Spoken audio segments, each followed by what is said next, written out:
do café da manhã, se eu não estou enganado. E como foi essa reunião? Na verdade, eu cheguei depois, né? Eles chegaram bem cedo, né? E o hacker, né? Ele estava levantando as hipóteses, os detalhes técnicos eu não sei, né? De como poderia ter sido feita a fraude e como se poderia descobrir que essa fraude, né? E aí, no final da reunião, o presidente pediu, né, para o general Paulo Sérgio receber esse hacker com a Carla Zambelli, né? O presidente ligou para o general? Eu acho. Você se recorda? Eu acho, não sei se foi através de mim. Não, acho que pediu ou o próprio Coronel Câmara, que estava lá, que fez essa interlocução. Agora, quem fez a interlocução, realmente eu não me lembro. Se foi o próprio presidente, eu ou até o Coronel Câmara. O presidente, então, pediu, aqui no depoimento, o senhor disse que é o Coronel Câmara que teria levado. Isso. Para o ministro da Defesa, o réu Paulo Sérgio, receber o hacker Delgatti para verificar a vulnerabilidade nas urnas eletrônicas. Houve essa reunião no Ministério da Defesa? O senhor sabe se houve essa reunião? Não, houve a reunião. Eu só creio que não foi com o general Paulo Sérgio. Eu acho que foi com o general que era logo abaixo dele, que estava cuidando dessa parte das urnas, se eu não me engano. E o general Paulo Sérgio, então, o ministro da Defesa, chegou a dar algum retorno dessa reunião, mesmo não tendo participado? Não, senhor, para mim não foi dado retorno para mim ou através de mim. O senhor se recorda se a reunião foi com o coronel Eduardo Gomes?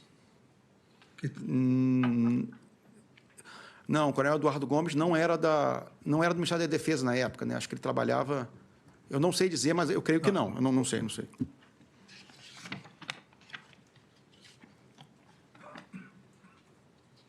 Ainda aqui, nesse ataque ao Poder Judiciário, que é narrado na denúncia, na acusação da ação penal e aos seus ministros, o senhor diz nesse depoimento sobre uma suposta gravação do ministro Alexandre de Moraes relacionada a Marcos Duval e Daniel Silveira. Respondeu que Daniel Silveira realizou contato com o ex-presidente Jair Bolsonaro, dizendo que o Marcos Duval tinha uma gravação do ministro Alexandre de Moraes, que o ex-presidente recebeu Daniel Silveira e, na conversa, Daniel Silveira disse que não havia gravação, que Daniel Silveira sugeriu que Marcos Duval gravasse usando o apoio da ABIN. O senhor se recorda dessa? Eu não participei dessa reunião, né? Eu cheguei até depois no Alvorada, né? Depois isso me foi relatado pelo coronel Câmara o que tinha acontecido, mas as informações foram essas mesmo, né? Que o senador tinha ido lá dizendo que tinha uma gravação do senhor e que depois não era bem isso, que ele poderia tentar fazer a gravação utilizando outros meios, né? Que ele disse que era muito amigo do senhor, alguma coisa assim. O senador Marcos Duval disse que era muito amigo meu. Sim, e queria usar outros meios para me gravar. Sim, senhor. Outros meios seria a BIM? Eu acho que os meios não, porque eu não sei quais meios que eles teriam, né? Mas seria usar algo que houvesse institucionalmente ou conseguisse sair fora.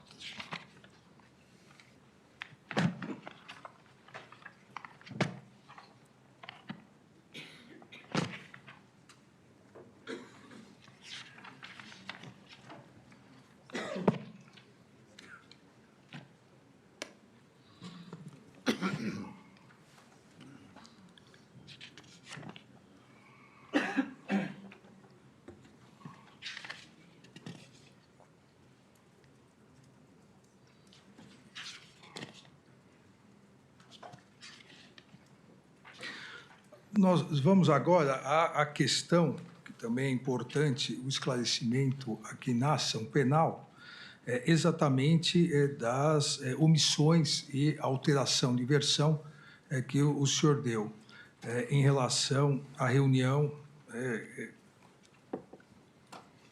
que ocorreu no dia 12/11, a Polícia Federal, o senhor se lembra, é uma reunião que ocorreu na casa do general Braga Neto, no dia 12/11, a Polícia Federal apontou eventuais omissões, seus depoimentos, dados no dia, lá atrás, 11 de março de 2024 e no dia 19/11/2024. E isso a partir, o senhor deve se recordar, da nossa audiência, a partir de provas documentais obtidas. Em virtude disso, o senhor foi intimado a comparecer perante o Supremo Tribunal Federal, como já falamos no início, para se manifestar. O senhor já disse que retificou, mas aqui é importante que fique claro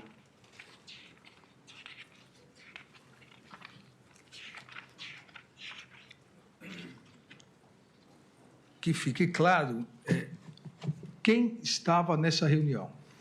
Ou melhor, como foi marcada essa reunião, quem procurou o senhor, como foi essa reunião. Tá.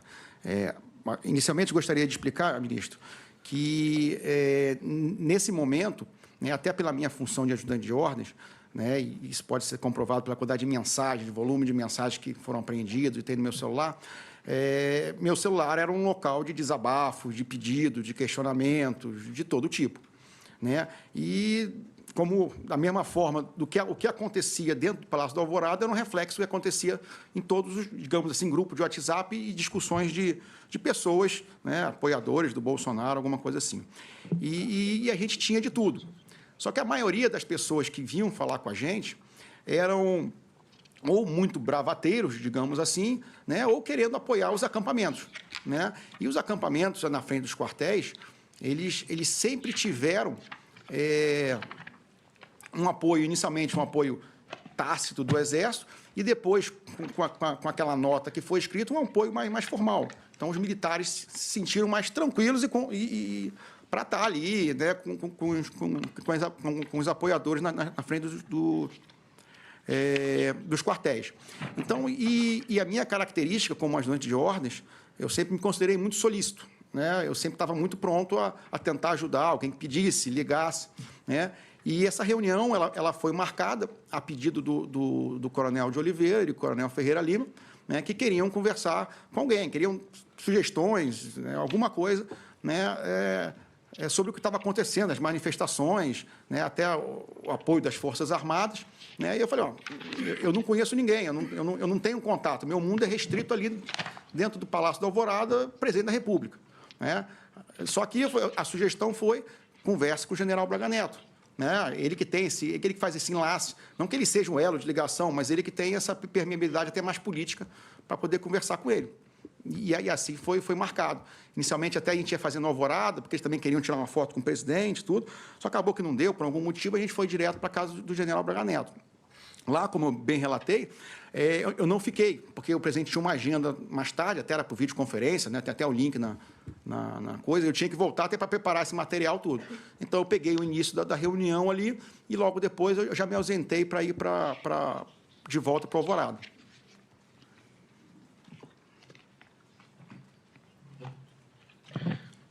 Mas o senhor chegou a estar na casa do general Braga Neto? Eu cheguei lá, sim, senhor. Eu fiquei lá, acho que uns 10, 15 minutos iniciais ali, no máximo. Os participantes desse encontro, além do senhor e do general Braga Neto, quem era? Era o Coronel de Oliveira e o Coronel Ferreira Lima. Major de Oliveira, na época. Né? Enquanto o senhor lá estava, o que foi tratado? Basicamente, eles estavam insatisfeitos com o rumo do processo eleitoral, né, insatisfeitos com o rumo que até as Forças Armadas estavam tratando esses assuntos, né, e foi uma conversa nesse nível, né, inicialmente desse nível, o que poderia ser feito, o que deveria ser feito, sempre nessa toada. Mas não teve nada, naquele momento que eu estava presente, de radicalismo, ou de planejamento, ou de apresentação formal de alguma ideia ou de alguma ação. O senhor diz que, em determinado momento, o general Braga Neto pede para o senhor se ausentar, porque, a partir dali, seriam tomadas medidas operacionais, e o senhor, por ser muito ligado ao ex-presidente, não poderia participar. Na verdade, foi concomitantemente com a minha saída. Eu tenho que sair, então não é bom que você não fique, vamos conversar, até para não aproximar nada do presidente ou nenhuma relação com manifestantes ou contatos com alguém. Mas ele chegou a dizer isso? Sim, senhor. O general Braga Neto.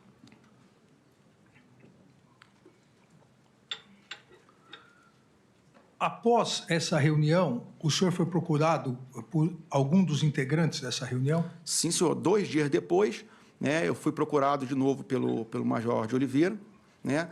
Foi aquelas mensagens que foram reveladas, né, em que ele até pergunta, como é que foi a reunião, alguma coisa assim, o que você achou da reunião? Eu falei assim, não sei, eu não estava. Depois também não corri atrás para saber, não era do meu métier, né?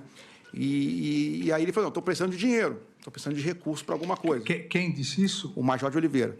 Precisando de dinheiro e recurso. Isso. Até inicialmente eu brinquei com ele, 100 mil, até conhecendo ele, era bem... um amigo bem chistoso, assim, né? bem brincalhão. E aí eu vi, não, que realmente eles queriam trazer, parecia que queriam trazer pessoas do Rio de Janeiro, né? Alguma coisa assim. E aí eu fui procurar o general Braga Neto, né? Aí, inicialmente, o general Braga Neto, ele orientou que eu procurasse o pessoal do partido, né? Lembro que o intuito, pelo menos na minha cabeça, o intuito eram manifestações apoiadas pelo Exército na frente dos quartéis, né? Então, eu fui procurar o general Braga Neto para perguntar sobre se havia alguma maneira, né, do partido ou alguém ajudar. Ele orientou que eu falasse com o pessoal do partido. Aí eu falei com o coronel, não me lembro o nome do coronel, tesoureiro do partido. Tesoureiro do Partido Liberal. Do PL. Sim, senhor. Aí eu conversei com ele, né, inclusive mostrei aquele documento que a senha não foi quebrada, né? Eu mostrei para ele o que era o hotel. Né? Ele falou que o partido não poderia bancar aquilo ali, não tinha como o partido apoiar manifestantes para trazer. E, posteriormente, eu retornei para o general Braga Neto, né? Não foi possível tal. E aí, depois, acho que realmente o espaço temporal não me recordo, o general Braga Neto trouxe, né, uma quantia em dinheiro, que eu também não sei precisar quanto foi, mas com certeza não foi os 100 mil, porque até pelo volume não era tanto, né? Devia ser um... Então, que foi passado para o Major de Oliveira, no próprio Alvorada. O senhor que passou esse dinheiro? Eu passei, sim, senhor. Eu recebia do general Braga Neto. O senhor recebeu esse dinheiro do general Braga Neto? Sim, senhor, no Palácio da Alvorada. Ele estava onde, esse dinheiro? Ele, não sei. Guardado? Não, guardado onde? Quando o senhor recebeu uma sacola? Estava acho uma caixa de vinho, assim, um botelhazinho assim. Né? E aí eu depois, acho que bobear no mesmo dia, eu passei para o Major de Oliveira. Então, essa questão exatamente foi a questão que, num primeiro momento, e por isso é bom ficar bem claro, num primeiro depoimento, na verdade, em 2 depoimentos, o senhor não havia se referido. Depois que a Polícia Federal advertiu o juízo e houve, por parte da Polícia Federal, com o parecer da Procuradoria, o pedido de decretação de prisão, e houve aqui uma nova audiência, o senhor foi advertido não só que poderia ser decretada a sua prisão, como rescindida a colaboração, se qualquer omissão ficasse comprovada.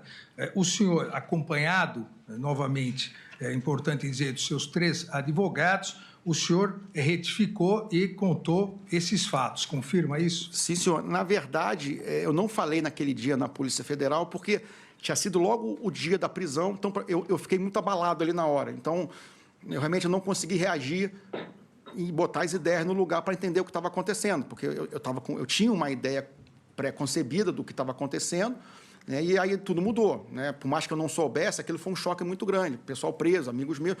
Então, e foi no mesmo dia, então aquilo me abalou um pouco.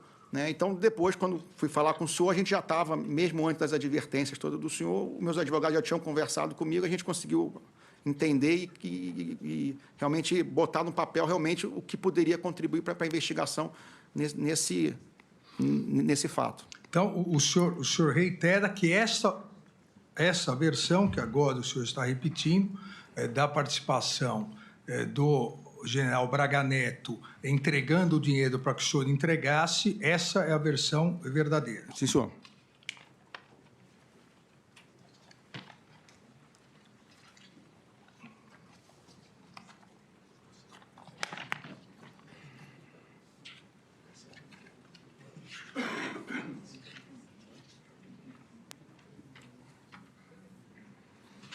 O senhor tomou conhecimento do planejamento da ação, da Operação Punhal Verde e Amarelo? Não, senhor. Quando que o senhor ficou sabendo dela? Eu fiquei sabendo pela imprensa, no dia da prisão dos militares. Inclusive, meu nome nem constava naquele gabinete de crise que foi criado, né? O que seria criado. Então, o senhor não teve conhecimento em momento algum? Não, senhor.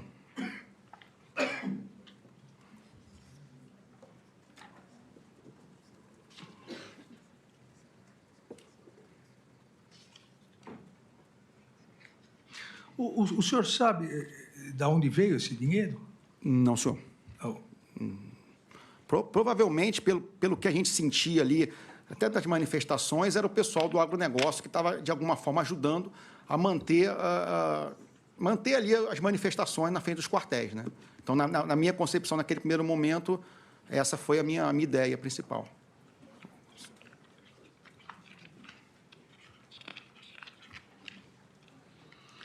Ok.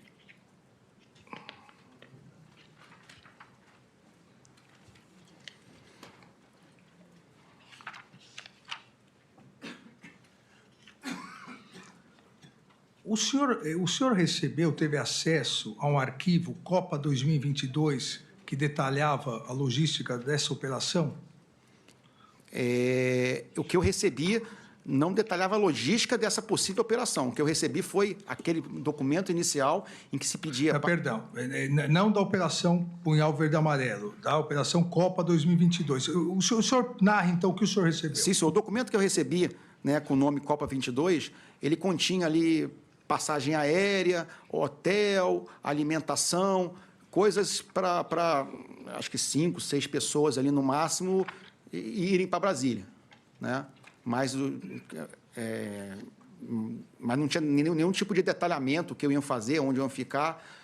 Hotel, passagem aérea, dinheiro para alimentação, coisas assim do dia a dia. O senhor recebeu de quem? Eu recebi do Major de Oliveira. O senhor repassou para alguém? Não, senhor, não repassei para ninguém.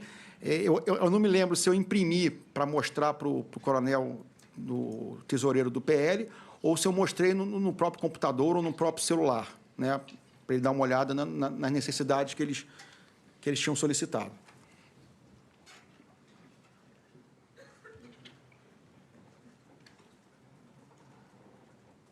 Ainda, em relação a esse final de ano, o senhor tomou conhecimento que houve por parte do então presidente, o Jair Messias Bolsonaro, ordem de monitoramento do relator dessa ação penal, ou seja, do meu monitoramento? Ministro, o único momento que o presidente pediu alguma informação do senhor foi já no final do ano, em que ele recebeu uma informação que, teoricamente, o general Mourão estaria se encontrando com o senhor em São Paulo. Então, ele queria confirmar se essa reunião teria acontecido. Mas porque quando fala monitoramento, né, para a gente já visualiza um monitoramento constante, né? Isso nunca teve essa ordem, nem essa determinação. Agora, o senhor, no seu depoimento do dia 21 de novembro, diz que já tinha ciência do monitoramento antes, não determinado pelo presidente da República, mas que quem estaria realizando era o coronel Câmara. O senhor pode dizer sobre isso? Porque esse pedido, né, por várias vezes, o presidente recebia algumas informações que aliados políticos estariam se encontrando com adversários políticos. Então, foi comum, algumas vezes, no meio do mandato, a gente verificar se isso era verdade ou não. Só que não tinha nenhuma análise de inteligência. A gente, às vezes, perguntava para a Força Aérea, ou próprio via agenda do ministro, ou ligava para um secretário executivo para ver como é que estava essa mobilidade, né? Então, por isso que não chamou muita atenção esse último pedido do presidente já no final do ano, porque seguiu o mesmo padrão. E como, naquele momento, toda a estrutura presidencial ela já estava, como é que eu vou dizer, desativada, né? Gabinetes, tudo, né? Então, quem a gente tinha o maior contato, que trabalhava um pouco com isso, era o coronel Câmara. Então, foi por isso que eu fui pedir para ele. E esse foi não o monitoramento pedido pelo presidente? Foram duas vezes, né? Uma vez, quem pediu foi o de Oliveira, Que foi no dia 16. Que foi no dia 16, eu acho. No dia 16 de dezembro, quem pediu o meu monitoramento foi... O Major de Oliveira. Major de Oliveira. Isso. E o senhor fez como? Eu perguntei para o coronel Câmara. As duas vezes que pediram para saber qual a localização. E o segundo monitoramento foi em que dia, o senhor se recorda? Já foi final do ano, foi ali nos últimos dias do ano. Né? Foi nos últimos dias do ano. Foi aquela brincadeira que o coronel Câmara fez da professora, onde estava a professora. E aí foi o pedido do presidente. Então, presidente, o senhor também passou para o coronel Câmara? Sim, senhor. Certo.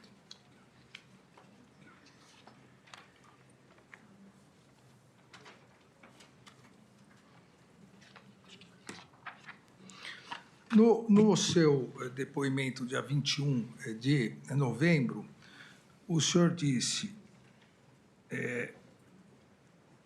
em relação ao também réu general Mário, que nas conversas que ele tem comigo, se o senhor reparar, ele fala que ele tem 2 pedidos para mim, isso tudo entre aspas.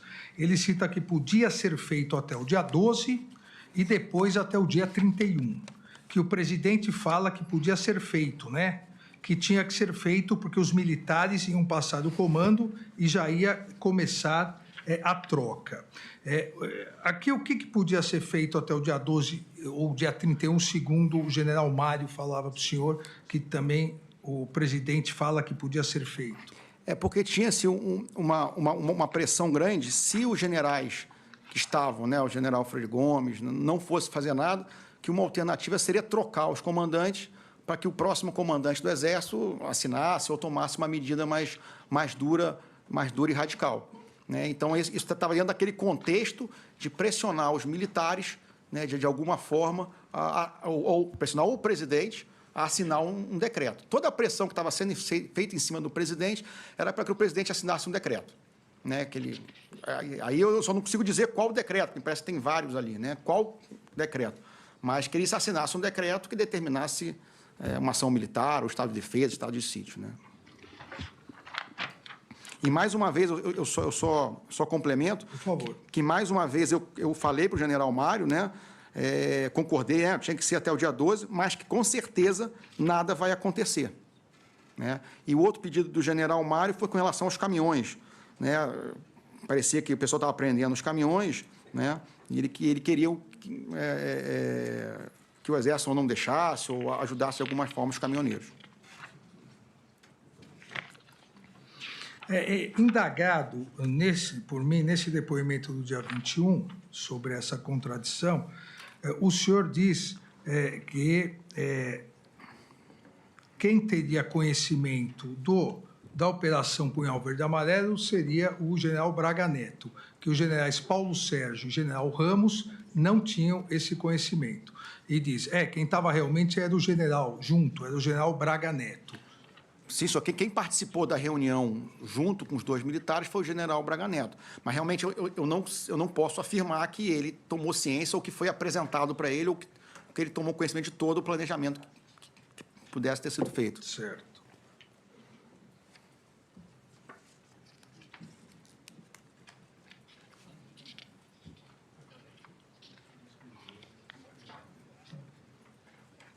Também há aqui um trecho que o senhor diz que o general Braga Neto falava para o presidente, e o senhor reiterou aqui que após o segundo turno das eleições, o ex-presidente Jair Bolsonaro ficou mais recluso no Palácio do Alvorada, e quem ia constantemente, e aqui nos depoimentos o senhor fala 2 vezes por dia, de manhã e final da tarde, era o general Braga Neto.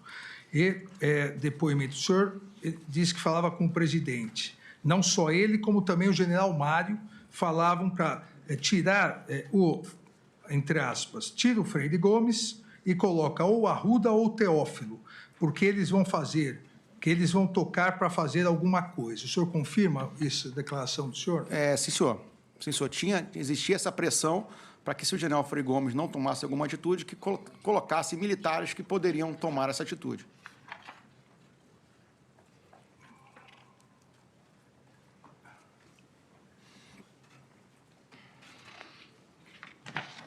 Aqui o senhor já respondeu.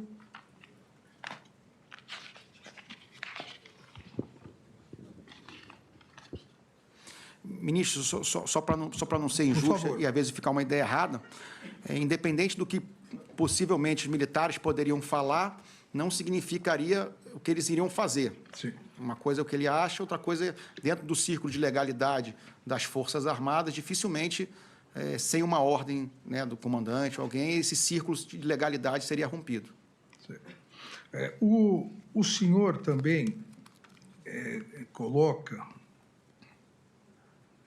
que havia discussões nesse período, o senhor falou da discussão em relação ao decreto, considerando, mas que também havia discussões, abre aspas, sobre a necessidade de ações que mobilizassem as massas populares e gerassem caos social, permitindo assim que o presidente assinasse estado de defesa, estado de sítio ou algo semelhante. Fecha aspas. O senhor confirma essa declaração? Sim, senhor. E quem conversava sobre isso? Ministros, tanto naquela conversa da casa do general Braga Neto, né, o teor das conversas era um pouco nesse sentido, e também nos grupos de WhatsApp. Por isso que eu digo para o senhor que, às vezes, a gente não sabia distinguir o que seria real e o que seria bravata de conversa de grupo de WhatsApp. Né? Mas a toada das conversações era um pouco nesse sentido. De alguma forma, pressionar os comandantes, né, a tomar uma medida, tomar uma decisão.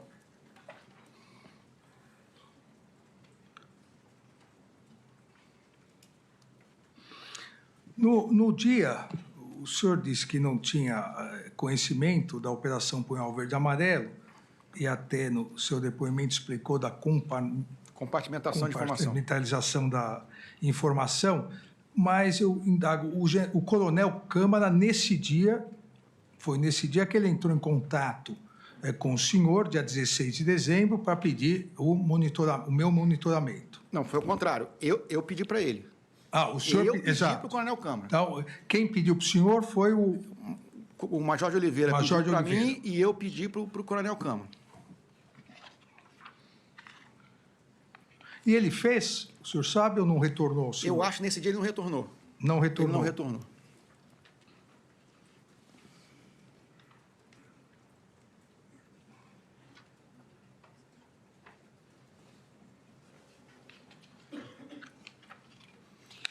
Inclusive, se eu não me engano, esse dia eu nem estava em Brasília. Esse dia eu estava no interior de São Paulo, interior de Campinas, ali na cidade de Itatiba.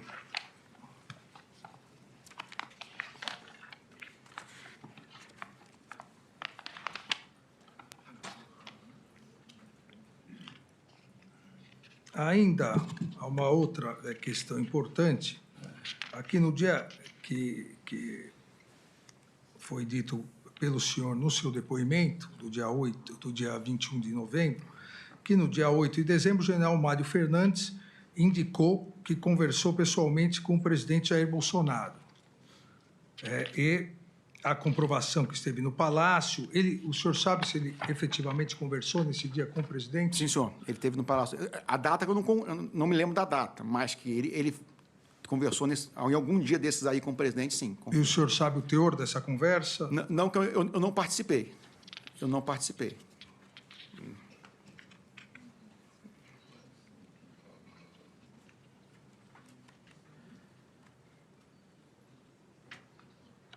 O senhor confirma ter recebido mensagens do general Mário Fernandes, que também é réu em um outro núcleo, duas mensagens, mas uma que me parece mais importante, abre aspas, também nesse dia 8 em que ele esteve com o presidente, conforme consta nos autos por documento da entrada no Palácio. Abre aspas. Cid, boa noite, meu amigo. Antes de mais nada, me desculpe estar incomodando. São duas coisas. A primeira, durante a conversa que eu tive com o presidente, ele citou que o dia 12, pela diplomação do vagabundo, não seria uma restrição, que isso pode, que qualquer ação nossa pode acontecer até 31 de dezembro e tudo. O senhor confirma essa mensagem? Sim, senhor, confirmo. O senhor respondeu, o senhor se recorda, porque a sua resposta, salvo engano, sim, senhor, está apagada, né? Não, eu acho que essa não está apagada, não, ministro. Eu respondi para ele, inclusive, eu respondi para ele que poderia ser antes do dia 12, alguma coisa assim, né? Até a entonação, né? Uma entonação respeitosa de um general falando com o tenente-coronel, né? E digo, complemento, mas com certeza nada vai acontecer. Eu sempre, todos que vinham com questionamentos, indagações, né? Eu sempre respondia que não foi encontrado fraude, nada vai acontecer. Inclusive, tem mais de 10, 15 mensagens que estão nos autos, que eu sempre relato a mesma coisa. Nada vai acontecer, nada vai acontecer. Certo. Uma outra troca de mensagens que precisa ser esclarecida, que é importante, nos autos, é no dia 26/12, Aparecido Portela enviou uma mensagem para o senhor dizendo, abre aspas, o pessoal que colaborou com a carne estão me cobrando se vai ser feito mesmo o churrasco. O senhor se recorda dessa mensagem? Sim, senhor. Foi o tenente Portela foi subordinado do presidente quando ele serviu no interior de Mato Grosso, e era um militar muito simples, né? E a cobrança dele ali é porque o pessoal ficou nos acampamentos 2, 3 meses ali, tomando sol, tomando chuva, e nada foi feito. Então, eles tinham a expectativa que alguma coisa fosse feita e que o presidente deveria tomar alguma decisão, alguma iniciativa. E como ele acabava sendo, né, mais próximo do presidente, as pessoas sabiam disso e cobravam dele. E ele via, de certa forma, cobrar de mim. Pô, nada foi feito, nada vai ser feito. E o senhor se lembra o que o senhor respondeu para ele? Bom, exatamente o que eu respondi, o que eu escrevi, o que eu falei para ele, realmente eu não me lembro. Mas o que eu tentava falar com essas pessoas que vinham assim, mas, né, até por ser um militar mais humilde, né, era para, não, fique firme, fique forte, as coisas vão mudar, as coisas vão dar certo, né, o Brasil não está terminado por causa disso, muita coisa boa vai acontecer no futuro ainda. Então, era tipo uma mensagem de despedida, né, dessa forma para ele.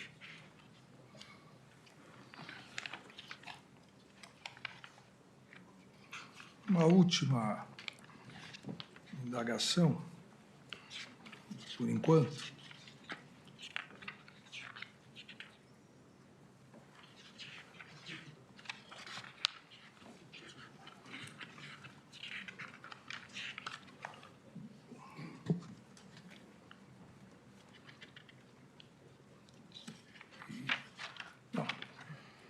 Estou satisfeito.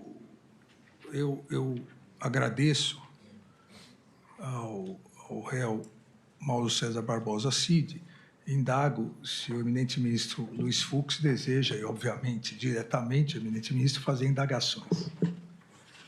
Bom, primeiramente, gostaria de saudar Vossa Excelência pela condução dos trabalhos desse processo, inclusive pelo convite da minha presença aqui nessa audiência, saudar o eminente Procurador-Geral da República, os senhores advogados aqui presentes, jornalistas, enfim, todos que estão presentes aqui. Senhor presidente, no meu viés de juiz de carreira, eu ia pedir a Vossa Excelência para perguntar, mas Vossa Excelência prefere que eu faça direto? Por favor, ministro Fux, por favor. Só para explicar, porque como nós vamos julgar, né, no final das contas, o juiz é colegiado. Lógico. Então, só queria, a partir das próprias declarações do réu denunciado aqui presente, em várias partes do depoimento, o senhor fala em bravatas. O que o senhor quer dizer com bravatas? Ministra, porque a gente que conhece as Forças Armadas, a gente conhece os militares, a gente, né, às vezes 30 anos, você conhece, tem muita gente ali que eu conheço desde cadete. E até você conhecendo a personalidade militar dele, sabendo até o local, por exemplo, onde ele serve, a gente sabia, até porque conhece a pessoa, que simplesmente era alguém que ficava reclamando no WhatsApp, reclamando falava que fazia tudo e não fazia nada. Então, isso que eu falo de bravata. Se o senhor me permite um exemplo, para exemplificar, como se no final do campeonato o atacante perde o gol, né, perde o pênalti, e o cara vai gritar, pô, esse cara tem que morrer, eu vou matar esse cara. Entendi. Então, era um pouco nessa linha que eu via a maior parte dos meus amigos e a maior parte das mensagens que eu recebia de celular. Como a minha função era essa, né, na ajudância de ordens, o ajudante de ordens, ele serve um pouco como anteparo do presidente, né, tanto interno, tanto de fora para dentro como dentro para fora. Né? Então, de certa forma, principalmente nesse período final do ano, onde a estrutura do gabinete foi quase toda desmontada, ficou em cima de mim essa parte mal de agenda, todo mundo querendo falar com ele. E os militares como um todo, que é o que eu posso falar mais, que era o meu ambiente, né, principal, estavam convivendo com centenas, às vezes milhares de pessoas na frente dos quartéis. E todo mundo me ligava, querendo saber o que estava acontecendo, o que ia acontecer. Muitas notícias falsas, né, fake news nos grupos de WhatsApp. Não, porque assinou o decreto, está tendo mobilização de tropa. Então, as pessoas me ligavam, porque sabia, não, o CID é o que vai dar a informação mais fiel, mais fidedigna do que está acontecendo, do que o pessoal que está na ponta da linha. Então, era basicamente isso. Então, a gente sabia que tinha pessoas ali que não tinham capacidade nenhuma de falar o que estavam falando. Tanto de alguns denunciados, como de fora também, que não está relacionado em lugar nenhum. Sua Excelência, o ministro Alexandre me concedeu todos os vídeos, áudios, e que eu tive a oportunidade de ouvir.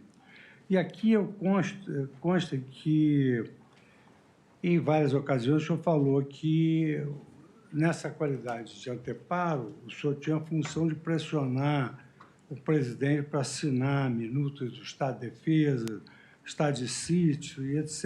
e tal. Esse documento foi assinado? Não, senhor.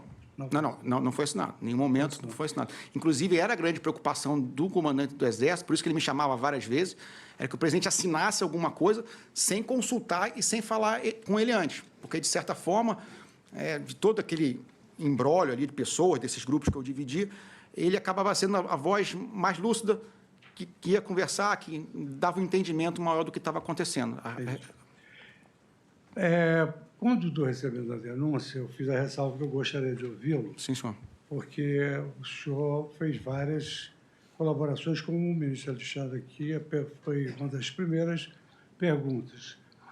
Nessas várias colaborações, umas eram relativas a uns fatos e outras relativas a outros, mas, no conjunto dessas várias colaborações, o mesmo assunto foi tratado em outras colaborações também. Quer dizer, teve uma colaboração só para esse assunto, teve uma colaboração para outro assunto, depois para outro assunto. Sim, senhor. Vários. Eu quero saber sim, eu sei que foram vários. Isso. Mas eu quero saber, com relação a essa questão da decretação do Estado de Sítio, tentativa de golpe, essas suas inquirições foram sendo complementadas? Basicamente, foi uma vez que eu falei todo, geralzão, né? Fiz um grande depoimento maior. Depois eu fui chamado, creio que mais uma vez, né, com relação à identificação de pessoas, né, para confirmar se era aquela pessoa que estava lá. Depois eu fui chamado outra vez, que foi, se eu não estou enganado, para falar sobre uma outra reunião dos militares Forças Especiais num bloco de Brasília, num salão de festa de um bloco de Brasília, né?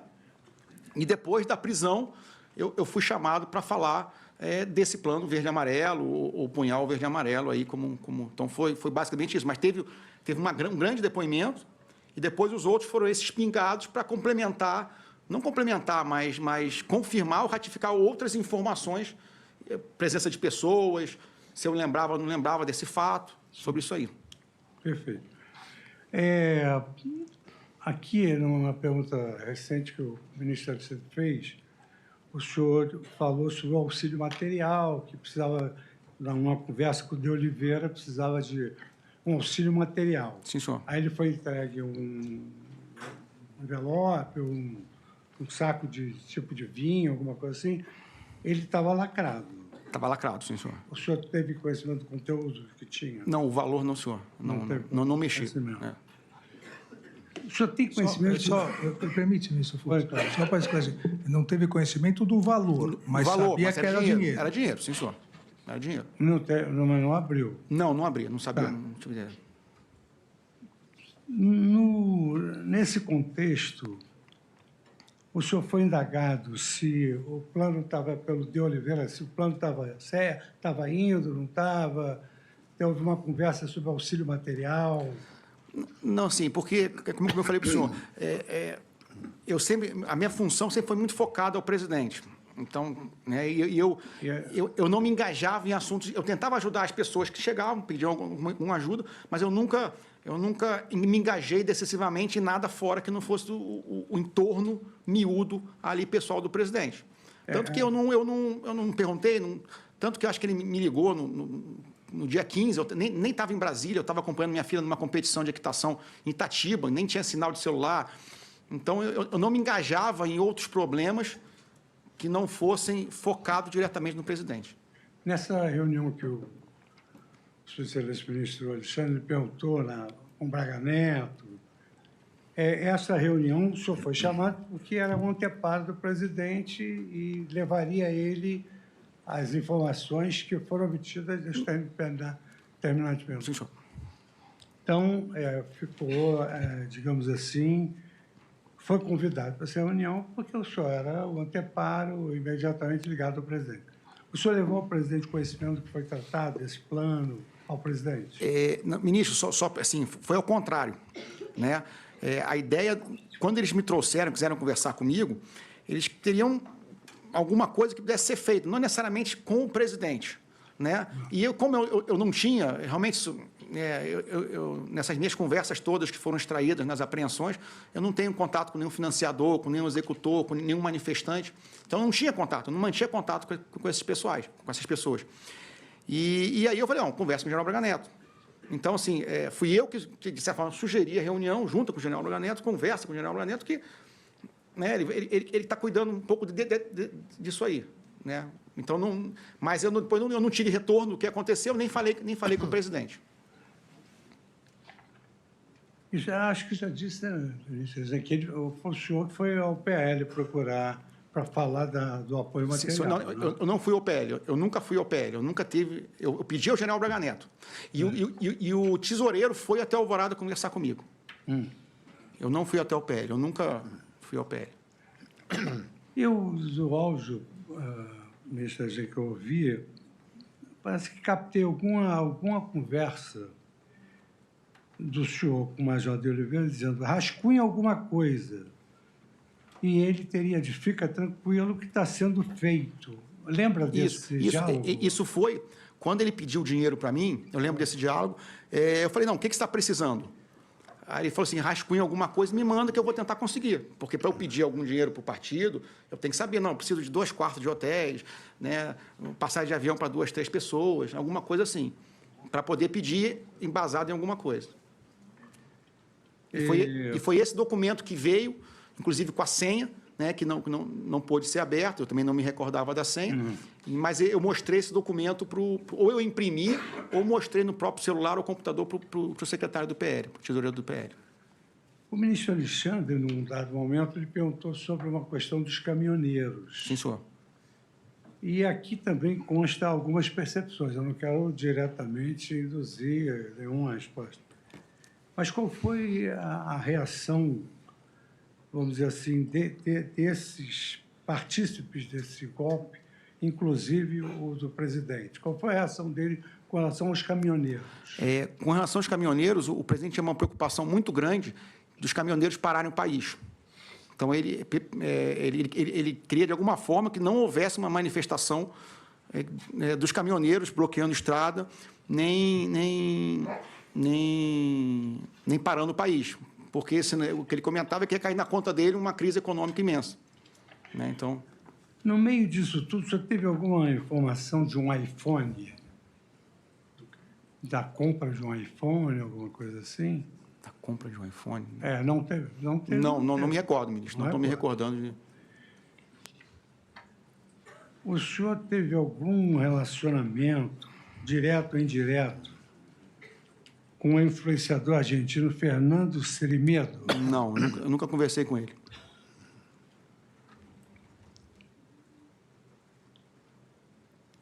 Como eu falei anteriormente, eu sabia o que estava acontecendo, mas eu não mantinha contatos externos que não fossem de interesse do presidente, né?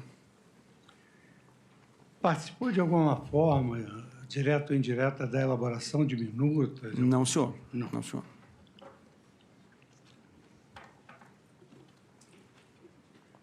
O senhor, na qualidade de anteparo, articulou alguma medida sem o conhecimento prévio do ex-presidente, essas reuniões todas? Não, senhor. Inclusive, nesse período, ministro, dessas 8 semanas né, pós-eleição, 4 delas eu fiquei fora, porque eu já estava num processo de transferência para Goiânia, Sim. que eu já ia assumir o batalhão.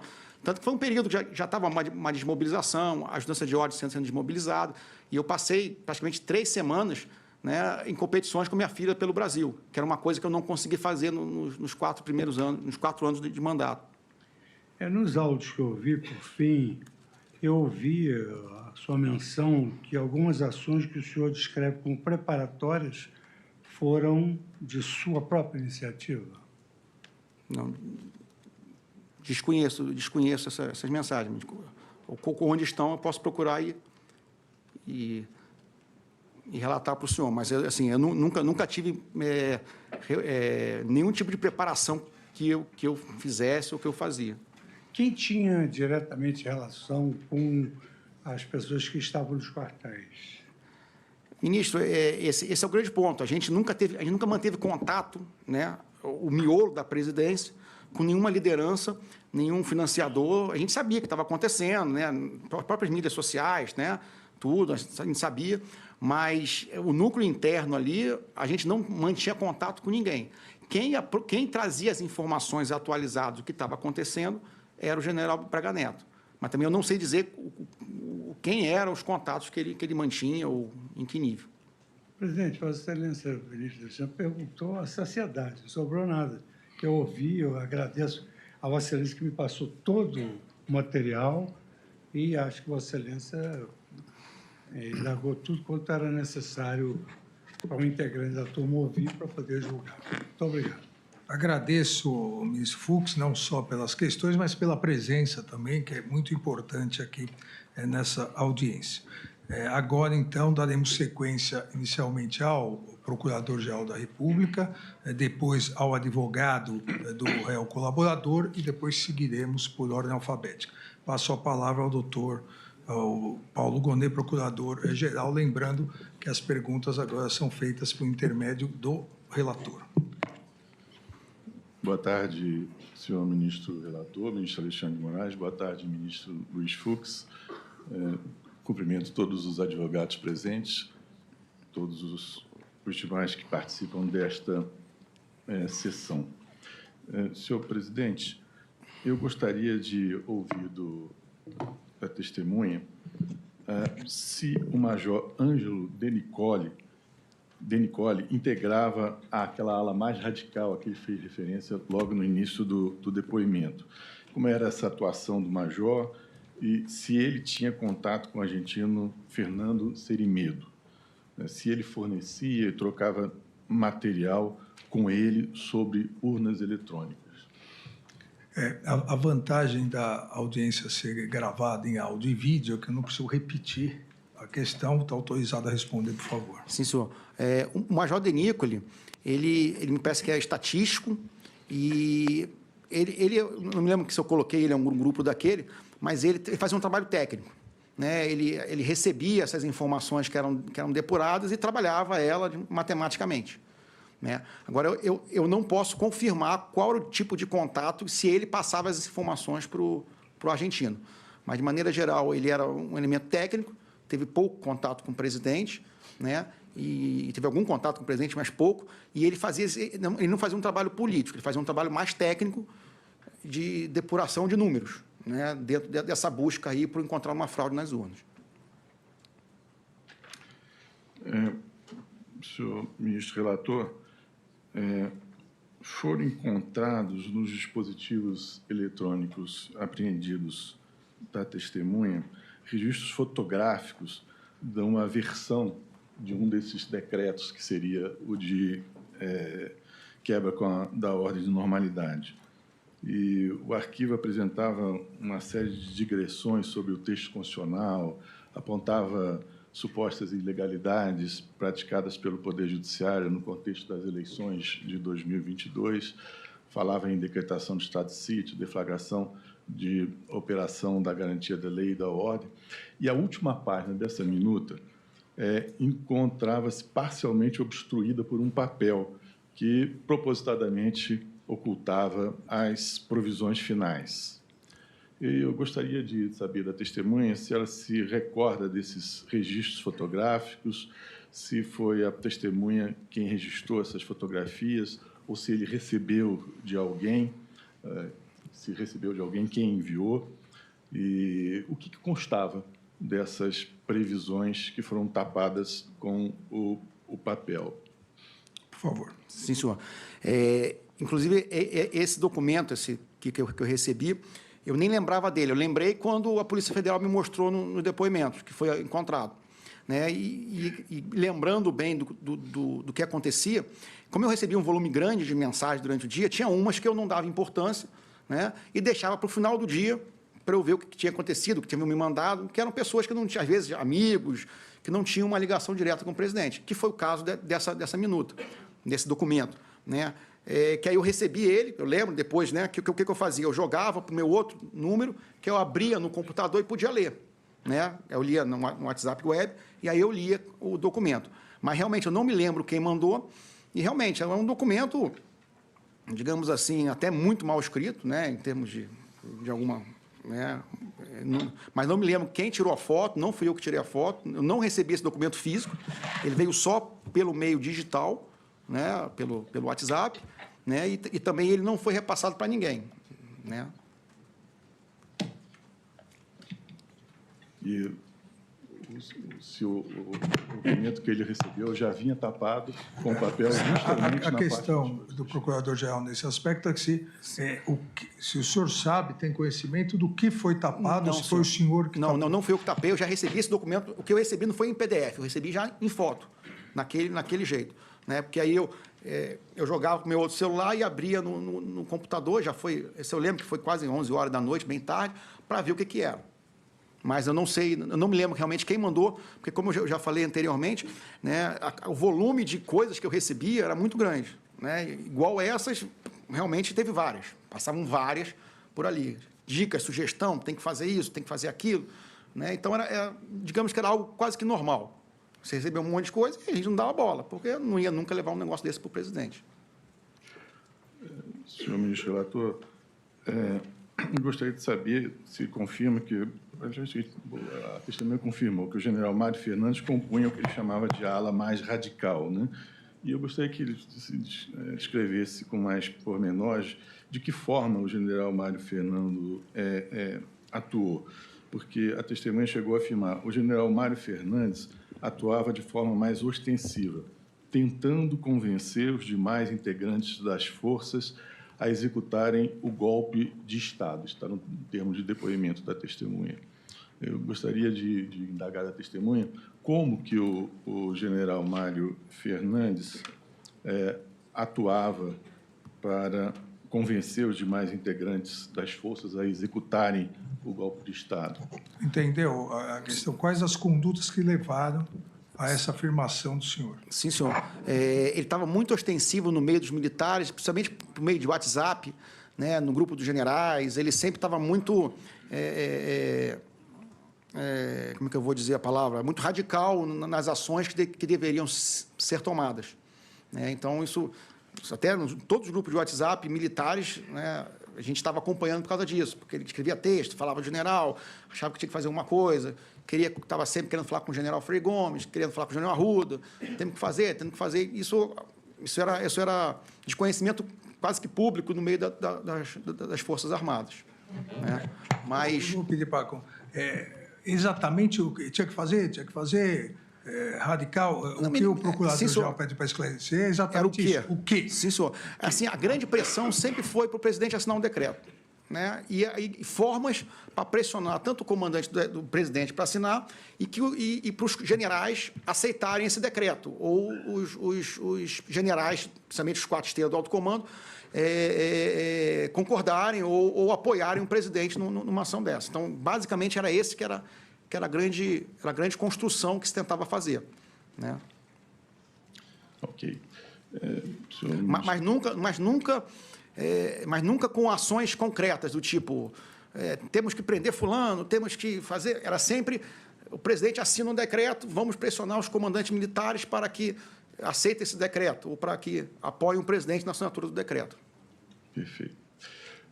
Senhor ministro relator, eu gostaria de ouvir do réu colaborador se o então presidente da República, Jair Bolsonaro, tentou interferir na Comissão de Transparência Eleitoral organizada pelo ministro da Defesa, se ele fez, de que forma, se ele tentou interferir no conteúdo do relatório final da comissão para que constassem informações sobre vulnerabilidades.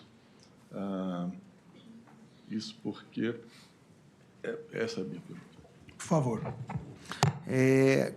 Como já foi relatado também, houve esse tipo de pressão, porque inicialmente o general Paulo Sérgio tinha feito um documento não mais simples, mas um documento com uma conclusão muito mais técnica, dizendo que não houve fraude. O presidente, né, entendia que a conclusão tinha que ser mais dura, apontando que pode ter havido fraude, alguma coisa assim. Então, houve, nesse período, essa discussão de como esse documento deveria sair, né? E que, no final, saiu meio termo. Não foi nem como o general Paulo Sérgio tinha inicialmente rascunhado, nem como, efetivamente, o presidente gostaria. Eu vou complementar o interrogatório, basicamente, para isso. O senhor também, respondendo para mim, disse que saiu no meio termo, nem como, Sim, senhor. Como o ministro Paulo Sérgio queria, nem como o presidente queria. E o senhor disse que o ministro Paulo Sérgio queria mais jurídico, mais técnico, mais técnico. E o então presidente Jair Messias Bolsonaro queria mais político. O que seria o mais técnico e o mais político?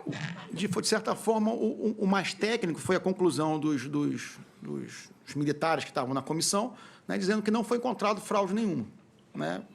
E o presidente queria que não tivesse só isso, mas que tivesse, por exemplo, talvez as denúncias que foram levantadas, coisas que robustecessem mais para dizer que poderia ter havido fraude, né, para dar uma conotação que teria havido fraude nas eleições. E, no final, me parece que o meio termo foi de dizer que não foi possível auditar, né, não foi possível confirmar, alguma coisa assim nesse meio termo. Então, essa foi exatamente a minha questão, porque no seu depoimento no dia 21, o senhor diz que depois do envio do relatório pelo Ministério da Defesa e da nota do TSE, houve gestão do então presidente Jair Bolsonaro para que o ministro Paulo Sérgio acabou editando uma nota dizendo, olha, não encontrou nada, mas poderia, também não podemos afirmar que nada pode ser encontrado. Sim, senhor. Então, teve esse segundo momento também. Teve, sim, senhor. Okay. Muito bem. Senhor ministro Alexandre de Moraes, eu tinha uma outra pergunta sobre a nota emitida pelos comandantes das Forças Armadas em 11 de novembro de 2022. O réu colaborador disse se recordar, quando ele se manifestou na colaboração, que os comandantes das três forças assinaram uma nota, está entre aspas, eu estou citando o que estava dito, os comandantes das três forças assinaram uma nota autorizando a manutenção da permanência das pessoas na frente dos quartéis por ordem do então presidente Jair Bolsonaro. Eu gostaria de saber se o réu poderia esclarecer melhor esse fato, como se deu essa ordem do então presidente da República. Então, o senhor confirma isso? Pode esclarecer? Assim, eu não presenciei explicitamente essa ordem ser emitida. Eu não vi essa ordem, ele pegando o telefone e ligando. Mas tinha-se o entendimento ali que as Forças Armadas tinham que dar apoio para aqueles manifestantes que estavam lá. Então, foi nesse sentido. Mas essa ordem explícita dessa forma, eu não presenciei. Se houve, eu não presenciei. Mas tinha-se o entendimento, até nas conversas que se tinha, que que tinham que apoiar os manifestantes ali na frente dos quartéis. A minha pergunta se dá, senhor ministro relator, porque no testemunho anterior ele dizia que essa nota tinha saído por ordem do então presidente Jair Bolsonaro. Então, o que eu gostaria de saber é como que ele afirma, de que forma ele chegou a essa conclusão de que essa ordem tinha sido dada pelo presidente Jair Bolsonaro. Isso, eu não realmente, essa ordem pode ter sido força de expressão, né, mas não houve essa ordem, eu não presenciei uma ordem direta do presidente aos comandantes para que fizesse a nota. Se ele, de alguma forma, senhor ministro relator, deduziu de algumas circunstâncias que o presidente da República queria que essa nota fosse saída nesse termo. Sim, senhor. É porque o senhor disse isso no depoimento do dia 21, se não me engano. Dia 21 de novembro. É importante esclarecer, porque isso é importante, inclusive, para a defesa do réu Jair Messias Bolsonaro. Sim, senhor. Foi uma dedução, né, baseado no contexto que a gente estava vivendo e presenciando, né, de não desmobilização, né, e que as Forças Armadas apoiassem, de certa forma, né, os manifestantes que estavam ali. Que foi o que as Forças Armadas fizeram. Basicamente, as Forças Armadas apoiaram as manifestações, apoiaram, que eu digo, não no que eles pediam, mas, né, mantiveram eles ali em segurança. Gostaria, senhor ministro relator, de perguntar ao réu colaborador se havia integrantes das forças especiais infiltrados nos campamentos montados após o resultado das eleições. Os chamados kits pretos, né? Havia? O que a gente escutava, como eu não estava mais no batalhão, oficialmente a gente não sabia, mas o que a gente escutava, sim, é que tinham militares, forças especiais, militares de inteligência ali fazendo levantamento, né, de vulnerabilidades, possíveis ações, né, e isso é uma coisa muito comum os militares fazerem, né, tem uma situação crítica ali, um problema, então levantar possíveis ações, fazer o levantamento operacional de área, né, para ver as lideranças, para ver qual o planejamento dessas lideranças, né, quais são os seus objetivos, né, isso é uma coisa comum que as Forças Armadas fazem, tanto com a inteligência como com as forças especiais. As forças especiais, então, elas têm essa função de inteligência exclusivamente essa? Essa questão do doutor Procurador-Geral é exatamente isso. As forças especiais e o senhor, salvo engano, no final do governo, terminando o governo, ele assumiu o comando em Goiás das forças especiais. Na verdade, do Batalhão de Ações de Comandos. É um pouco diferente. Dentro das forças especiais. Dentro das operações especiais. Elas têm essa função de inteligência também? Tem, sim, senhor. Senhor ministro relator, sobre a ida do general Estevão Carlos Teófilo ao Palácio da Alvorada no dia 9 de novembro de 2022. Eu gostaria de saber se foi o réu colaborador quem o convidou para essa reunião e se ele o fez a pedido do ex-presidente da República. E eu aproveito para completar, se só houve uma reunião entre o general Teófilo e o então presidente Jair Messias Bolsonaro, por favor. Isso, que eu me recordo bem, só teve uma reunião, foi a pedido do presidente, inclusive consta nas minhas mensagens para o general Freire Gomes, e eu acionei o ajudante de ordem, o secretário, o assistente secretário do general Teófilo, né, que era esqueci o nome do coronel. Então, eu informei para o general Freire Gomes que o presidente gostaria de falar com o general Teófilo e, com o positivo do general Freire Gomes, eu fiz o contato com o assistente do general Teófilo, que marcou a reunião dos dois. Senhor ministro relator, eu gostaria de saber se o réu colaborador sabe qual foi a pauta dessa reunião, se o ex-presidente apresentou minuta do decreto ao general Estevão Carlos Teófilo. Não, eu desconheço, ministro. Eu não participei da reunião. E saber se... O senhor sabe mais ou menos quanto tempo durou a reunião? Aproximadamente? Se recorda? Se não se recordar, não tem problema. Não me recordo. Por favor. Realmente eu não me recordo. Nesse dia, senhor ministro relator, o réu colaborador trocou mensagens com o tenente-coronel Correia Neto sobre o andamento da reunião. Ao ser indagado sobre o resultado da reunião, se tinha sido positivo, o réu colaborador esclareceu que o encontro ainda não havia terminado. E disse, mas ele quer fazer, desde que o PR assine. Eu gostaria de saber do réu colaborador o que ele quis dizer nessa conversa, como é que ele soube do resultado da reunião e o que o general Teófilo queria fazer. O que o presidente assinaria, se o que o presidente assinaria seria esse decreto de golpe de Estado. Esclareça, porque a questão, doutor Procurador-Geral, é exatamente essa. O senhor não participou da reunião, mas trocou essas mensagens e disse que se o presidente assinasse, ele faria. Então, assinasse o quê e faria o quê? Isso, tem muito a ver com aquele outro comentário que eu fiz, que por mais que os militares, em alguns do alto comando, né, concordassem ou tivessem a ideia, né, da maneira como foi conduzido o processo eleitoral, alguma coisa, né, eles não fariam nada que quebrasse um elo de legalidade, né? Então, para que alguma coisa fosse feita, teria que ter uma ordem. E essa ordem tinha que vir com o presidente, comandante do Exército, e chegava a ordem para os escalões subordinados. Né? Então, era nesse sentido que ele falava, se assinar, o Exército vai cumprir. Mas não que ele fosse cumprir ou ele que fosse tomar iniciativa.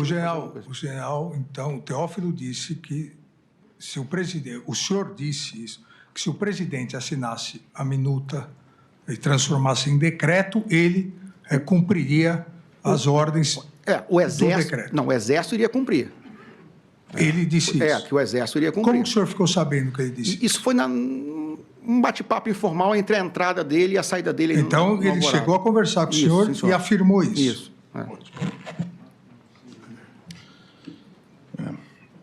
Bom, agora, a respeito de... Na colaboração premiada, senhor ministro relator, o réu colaborador disse que se retirou da reunião com Rafael de Oliveira, Hélio Ferreira Lima, Braga Neto. Ele se retirou da reunião, e aí vem aspas, quando os três iriam começar a discutir planos operacionais para ações que pudessem gerar o caos social e a instabilidade política. Isso foi feito no depoimento aqui no Supremo. Eu gostaria de saber se a testemunha confirma isso. Confirmo, sim, por favor. Confirmo, sim, senhor. Então, senhor ministro relator, posso concluir que o réu colaborador sabia que seriam operacionalizadas ações voltadas ao caos social. E eu gostaria de saber se ele reportou ao presidente da República essa reunião. Essa complementação, o senhor Coronel Cid, até uma questão que eu fiz anteriormente, que o senhor disse que teria saído porque tinha um compromisso, preparar link. Uma agenda, presidente. E depois, recordado que o senhor mesmo disse que o general Braga Neto tinha pedido para o senhor sair porque ia começar as questões operacionais para caos social. O senhor confirmou e agora o senhor procurador-geral pede diríamos assim, uma explicitação maior, que eu dividiria em duas. Se chegou a dizer quais seriam essas medidas e se o senhor chegou a comentar com o presidente da República essa reunião do dia 19 e essa conversa com o general Braga Neto. Não, eu não comentei com o presidente, até porque naquele momento, do dia da reunião, do encontro ali, para mim estava mais, como eu falei, mais uma conversa de militares radicais ou militares mais exaltados, mas que não fosse sair nada dali. Né? Ou estivesse falando dos manifestantes, do acampamento do Exército, na frente dos quartéis. Então, na minha concepção ali, no momento que eu saí da reunião, né, naquele dia de novembro, era mais uma conversa de elementos um pouco mais radicais em cima dali. Não que aquilo fosse virar ou poderia virar um plano operacional, era simplesmente ideia, jogar ideias no vento. Foi aquela ideia que eu saí. Né? Falei, mais umas conversas, como eu expliquei para o ministro, bravateiros, né, que não vai dar em nada. né? Só está querendo desabafar, está querendo reclamar, né? E depois, quando teve realmente a operação, que eu vi, opa, então, talvez tivesse tido alguma coisa realmente ali. Senhor ministro, eu gostaria de saber se o réu colaborador pode descrever a reunião que ocorreu no dia 28 de novembro de 2022, na Superquadra Norte 305, Bloco I. Eu queria saber quem participou dessa reunião, quais eram as pautas, os objetivos, e as mensagens que foram recolhidas nas investigações revelaram que só militares com formação em forças especiais foram convidados. E eu gostaria de saber do motivo dessa restrição, dessa limitação. Entendeu? A questão pode expor. Sim, senhor. Primeiro, procurador, no Exército a gente tem vários nichos. A gente tem os forças especiais, a gente tem o guerreiro de selva, a gente tem os paraquedistas, né, o pessoal montanha, o educação física, que chama de calção preto. Então, esses nichos, esses núcleos, normalmente servem muito tempo juntos, criam um vínculo de amizade muito grande. Então, é normal que normalmente tem encontros desses núcleos, né, desses cursos que a pessoa faz, ou até da arma, artilharia, infantaria. É muito normal que tenha isso, né? Inclusive, em Brasília, quase todo mês, tinha um dia por mês que os forças especiais se reuniam durante 4, 5 anos, todo mês marcava uma reunião em algum lugar, que é para encontrar, bater papo, né, contar a história. Esse dia, especificamente, foi aproveitado porque, como estava tendo uma reunião grande em Brasília, vários militares, forças especiais que estavam servindo fora, estariam em Brasília nesse dia. Então, aproveitou-se isso aí para fazer uma reunião, para juntar esses amigos. Realmente, muitos ali serviram 10, 15 anos juntos, né, como tenente, capitão, e a organização não foi eu que preparei, né, que foi o outro militar que preparou, pegou, acho que, o salão de festa da casa do pai ali, né, e a gente foi marcado para reunir ali. Então, obviamente, que o que seria conversado e discutido era a conjuntura política do país, né? Isso é normal, isso é óbvio, né? Até porque, o que está acontecendo ali, Cid? Os outros também tinham assistentes generais. Então, a discussão, a conversa, obviamente, ficou numa pauta mais política, né? Mas não teve ata, não teve pauta, não foi uma reunião formal, foi um grupo de amigos. Essa pauta política era exatamente o quê? A questão também de discutir... Estavam falando... que o presidente eleito não deveria tomar posse, que deveria haver um golpe, uma intervenção militar. Qual exatamente a pauta política dessa reunião? As conversas estavam nesse sentido. Os acampamentos estavam pedindo certo. Uns falavam, não está pedindo certo, tem que pedir para o Congresso, não tem que estar manifestando em frente do quartel. O outro fala, não, tem que manifestar para o quartel mesmo, militar um bando de frouxo, nunca foi assim. Eu digo, muitas conversas que a gente...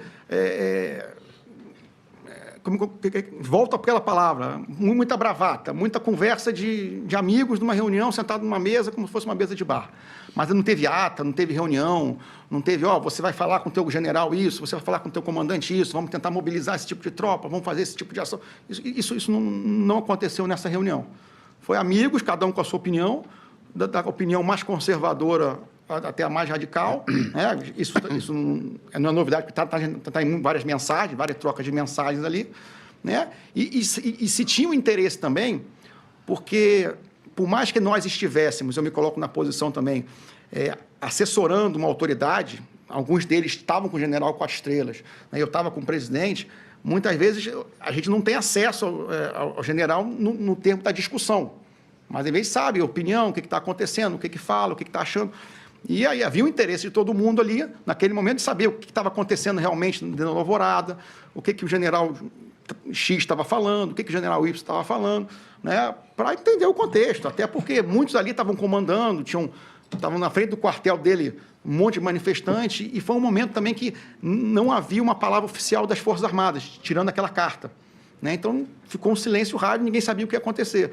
E o que estava imperando muito naquele momento eram notícias, né, falsas dentro dos grupos de WhatsApp das mais formas.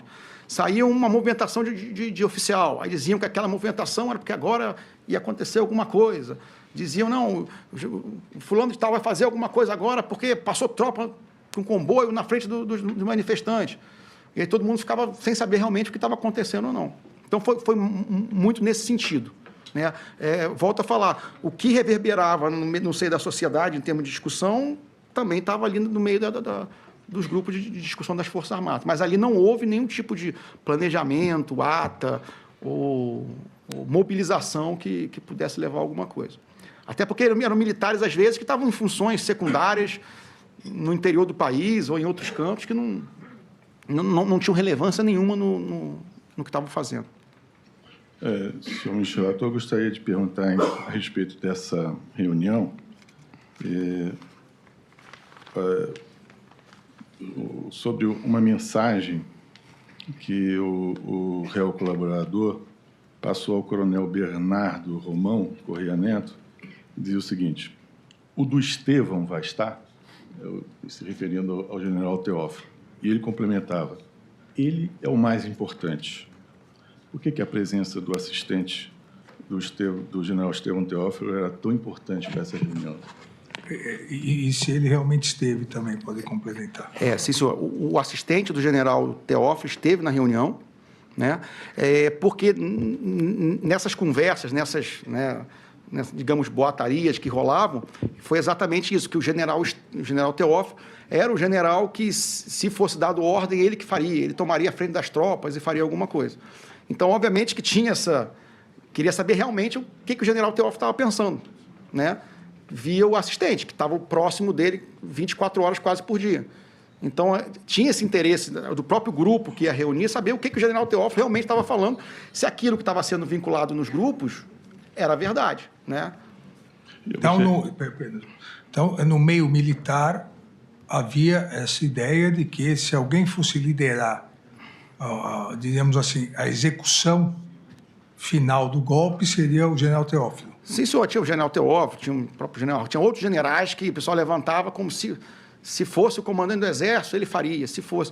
Mas ficava muito na linha da especulação e da fake news nas mídias sociais, principalmente nos grupos de militares.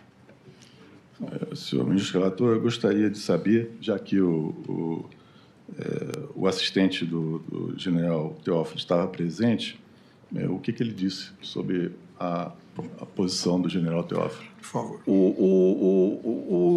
Isso eu me lembro bem que, quando eu conversei com o coronel Clébson, não nessa reunião, o general Teófilo sempre foi muito legalista, independente das ideias dele.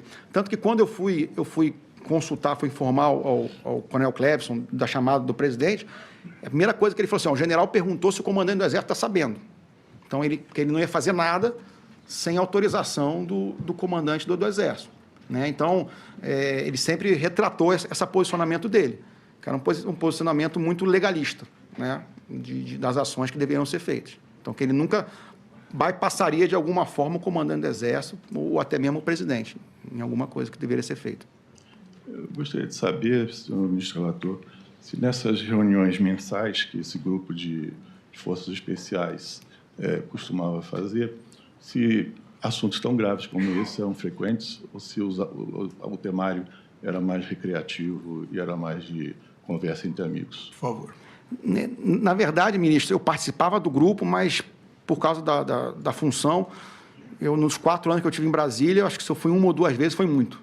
Eu não conseguia participar, mas eu acompanhava que estavam sendo feitos a marcação desses encontros, né? Era num barzinho aqui, num restaurante ali, mas se eu participei 2, 3 vezes, nos 4 anos foi muito, né? Mas a temática sempre foi, né? Era como a gente marcasse para fazer um churrasco em casa, sempre foi recreativo, como o senhor comentou. Mas eu participei muito pouco. Mas a pergunta do doutor Procurador-Geral é se era comum essa conversa recreativa de intervenção militar, ruptura. Não. Isso de intervenção militar, que estava sendo pedido na frente dos quartéis, isso ficou mais em voga depois do segundo turno. Antes disso, por mais que tivesse aquelas manifestações, o pessoal com cartaz 142, as Forças Armadas nunca deram bola, nunca absorveram aquilo ou se preocuparam com aquilo. Isso tomou um tamanho maior, né, com as manifestações na frente dos quartéis. Senhor ministro relator, no horário da reunião do dia 28 de novembro, que é esse 305 Norte, duas mensagens de conteúdo similar foram enviadas por Fabrício Bastos a Correia Neto, ambos presentes na reunião. Uma às 21h03 e outra às 21h52. E elas consistiam em anotações do que estava sendo debatido nessa reunião a que o réu colaborador mencionou. A segunda mensagem apresentava um texto mais completo que a primeira, revelando que havia um avanço nos debates realizados na ocasião. Vejam, a mensagem das 21h52 mencionava ideias, força. Falta de coesão dentro da força. Necessidade de atuação no curtíssimo prazo. 2. Necessidade de alertar os comandantes militares acerca da realidade. 3. Realização de ações concretas no campo informacional, entre parênteses, com estratégia. Aliás, com estratégica. 4. Criação de gabinete crise, inicialmente campo informacional, proposta no COTER. 5. O Exército Brasileiro deverá falar com o presidente do Poder Legislativo e Judiciário. Estado final desejado, 2 pontos. O estabelecimento de laços de confiança entre o presidente da República e o comandante do Exército. E ainda dizia, centro de gravidade, 2 pontos, Alexandre de Moraes.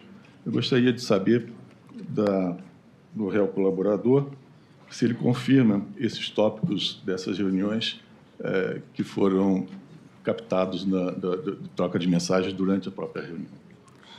O senhor se recorda dessa mensagem? Não, senhor. Essa mensagem não foi comigo, né? Essa mensagem, se não me engano, eu não recebi essa mensagem. Sim, mas foi com o Correia Neto. Eu não houve, né, eu não sei se ele escreveu na hora ou não, mas não houve naquele momento nenhuma, como é que eu vou dizer, nenhuma ata ou uma conclusão da reunião. Isso não aconteceu. Agora, se ele escreveu na hora, depois, ou já tinha recebido, ou já era ideia dele que ele via compilando, eu desconheço. Senhor ministro relator, eu gostaria só de imaginar, de perguntar, ao réu colaborador, se ele tem alguma explicação para essas mensagens trocadas entre os dois idealizadores da reunião do dia 28 de janeiro, no exato horário da reunião. Ministro, procurador, realmente eu não sei. Eu não sei dizer se aquilo já estavam sendo conversado antes, mas eu também não sei nem dizer se foram os dois porque eu acho que o Bastos estava servindo em Brasília. Mas eu realmente não sei o que foi. Não que esses assuntos, de alguma forma, não tivessem sido tratados.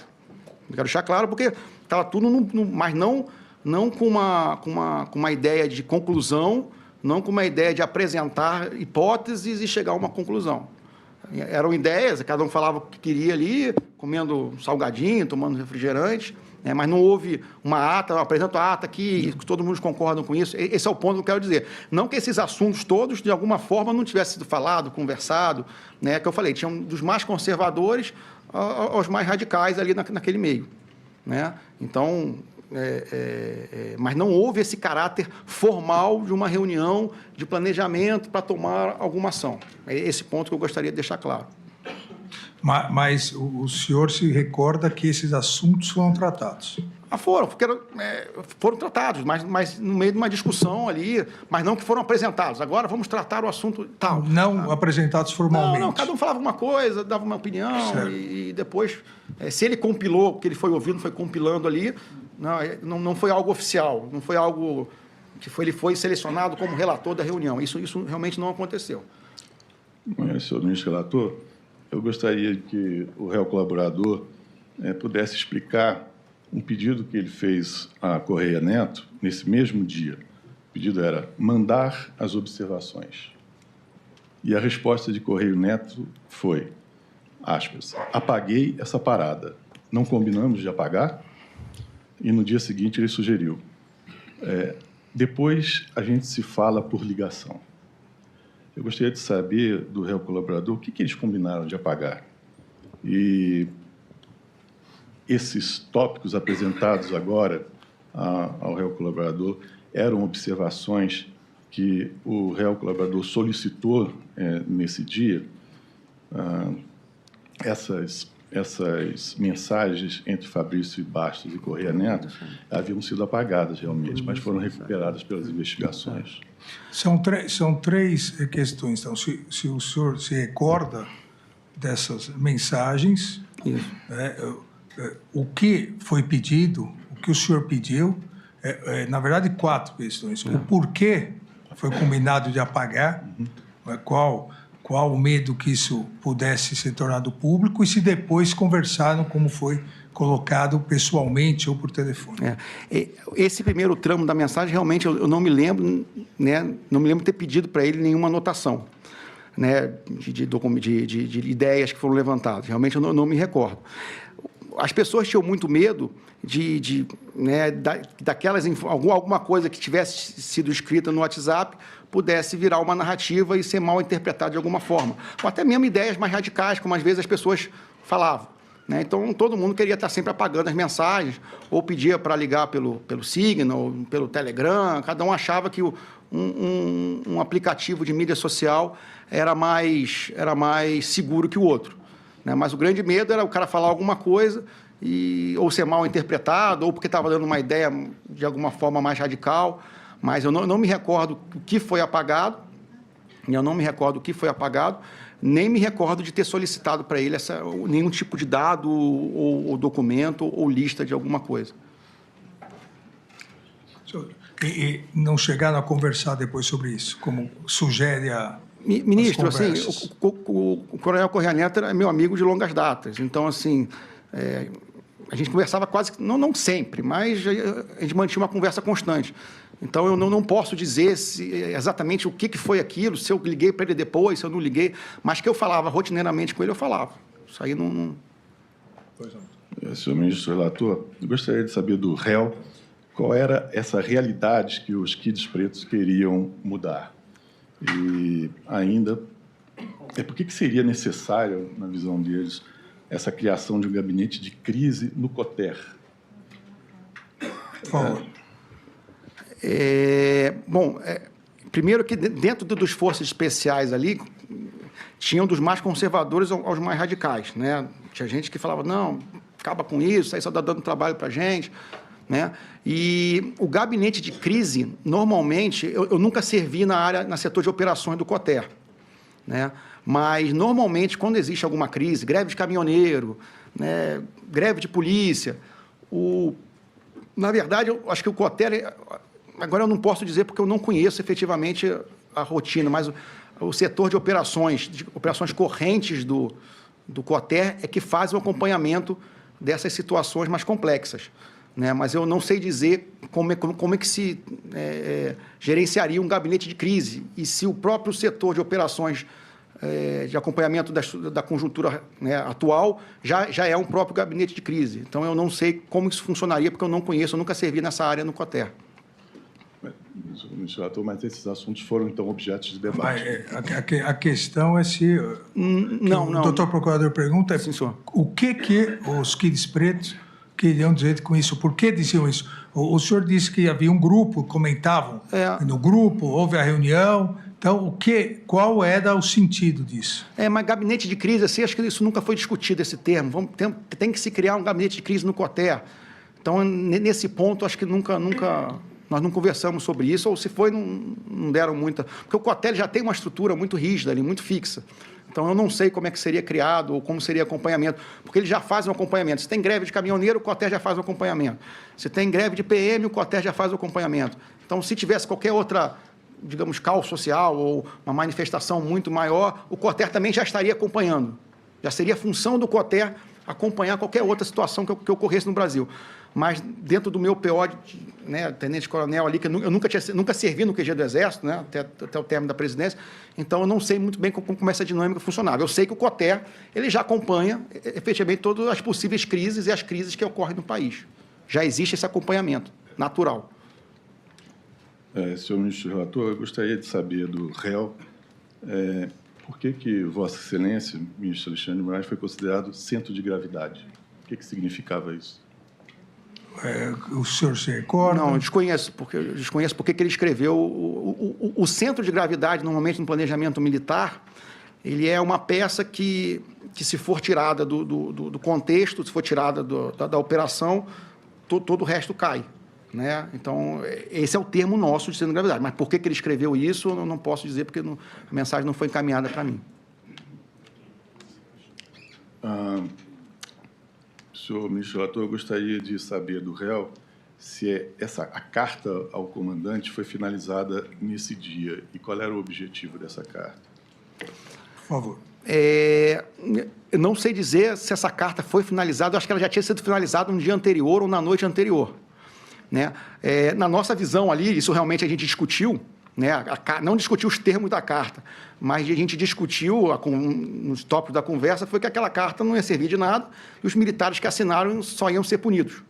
Porque é muito claro para a gente que militar não pode assinar abaixo-assinado, né? Nenhum tipo de abaixo-assinado, principalmente ostensivo. Né? Então, naquele grupo que estava ali de militares, eram militares que estavam com oficiais generais, eram militares que iam para o exterior, eram militares que tinham uma sequência na carreira. Então, daquele grupo ali, todo mundo era completamente contra a assinatura de qualquer tipo de carta ou qualquer tipo de pronunciamento público, porque o militar é vedado fazer isso, sabia que ia ser punido e sabia que ia ter carreira prejudicada ou acabada com uma punição dessa aí. Então, a primeira ideia ali foi que é essa, não, se vão fazer, a gente está fora, porque isso aqui vai dar problema para quem meter a mão nisso aqui. Então, essa foi a grande ideia ali com relação à carta naquele momento daquele encontro. Senhor ministro relator, eu gostaria de saber do réu se foi ele quem disponibilizou a versão final da carta a Paulo Figueiredo, influenciador. E se não foi ele, se ele sabe quem encaminhou esse documento? Não, senhor, não fui eu que encaminhei e eu não desconheço quem foi. A carta estava sendo construída por um outro grupo de militar que, inclusive, nem era Forças Especiais, né? Tem até outra investigação, que nem era Forças Especiais, né? Era um outro grupo de outra turma que estava construindo essa carta. Senhor ministro relator, ainda dentro desse contexto, gostaria de saber se o presidente da República determinava o envio de materiais para divulgação pelo influenciador Paulo Figueiredo e se o réu mantinha contato direto com esse influenciador, se solicitou alguma vez a divulgação de conteúdos a pedido do então presidente da República. O senhor conhece o réu Paulo Figueiredo? Conheço. Foragido nos Estados Unidos. Sim, senhor. Então, pode responder a questão. Sim, senhor. Da mesma forma que eu tinha contato com ele, eu tinha contato com vários outros elementos da mídia, de todos, né, eu não falava com a imprensa, mas toda a imprensa queria informação, queria falar comigo. Mas nunca houve ordem nem determinação do presidente que fosse passado alguma coisa para ele. Eu também não sei qual o grau de relação que o presidente tinha com ele. Né? Mas, por mim, não existia nenhum... O presidente nunca me determinou que passasse nada para ele. E o senhor não se comunicava com ele também? Eu falava com ele como uma vez falava com um outro repórter, mas não que ele nunca foi meu amigo, ou nunca foi próximo de mim, eu nunca conheci ele pessoalmente. Eu conheci ele pessoalmente uma vez, realmente, quando o presidente esteve em Miami, naquelas visitas lá em Orlando, e aí ele estava lá com o presidente. Mas ele estava com o presidente, eu cumprimentei ele, mas nunca tive uma relação próxima com ele, né, ser amigo dele. Isso, o ministro relator, ele não ficou muito claro para mim. Ele nunca passou nenhuma informação para o influenciador. Então, o senhor passou ou não alguma informação não me recordo, para o influenciador Paulo Figueiredo? Eu não me recordo de nunca ter passado informação nenhuma para ele. Né? Não me recordo de ter passado nenhuma informação para ele. Até porque não era ele... porque, às vezes, a gente tinha mais contato, era com outros, pessoal da Jovem Pan, aquele Pingo nos Is, que a gente tinha mais contato. Com o Paulo Figueiredo, nosso contato não era tão próximo assim, não era tão... Nem quando ele era do Pingo nos Is também? Não, nem quando ele era. Senhor ministro relator, eu gostaria que o réu explicasse por que ele passou o contato de Anderson Moura a Sérgio Cavalieri e Ronald Ferreira. O objetivo dessa troca de contatos foi a confecção daquela carta. Quando Cavalieri perguntou ao réu, o 01 sabe disso? ele se referia à carta e ao ex-presidente Jair Bolsonaro? Isso. Não, o senhor se recorda de ter passado esses contatos? Eu não me lembro, inclusive, eu estou na dúvida, eu lembro que a Polícia Federal perguntou, inclusive, desse contato, eu não consegui confirmar se esse Anderson Moura, porque eu tenho um amigo da minha turma que é Anderson Moura, né? Eu não consegui, na hora, lembrar quem era esse tal do Anderson Moura. Se era alguém trabalhando, que estava trabalhando na carta, ou era um amigo meu da minha turma que não tem nada a ver com isso. E a outra questão que Se o objetivo dessa troca de contatos se tinha a ver com a confecção da carta. da confecção da carta e a referência ao 01 significou o quê? Isso, eu informei o presidente. O presidente sabia que a carta estava sendo confeccionada. Informou o presidente. Sim, senhor, informei o presidente. Tá bom.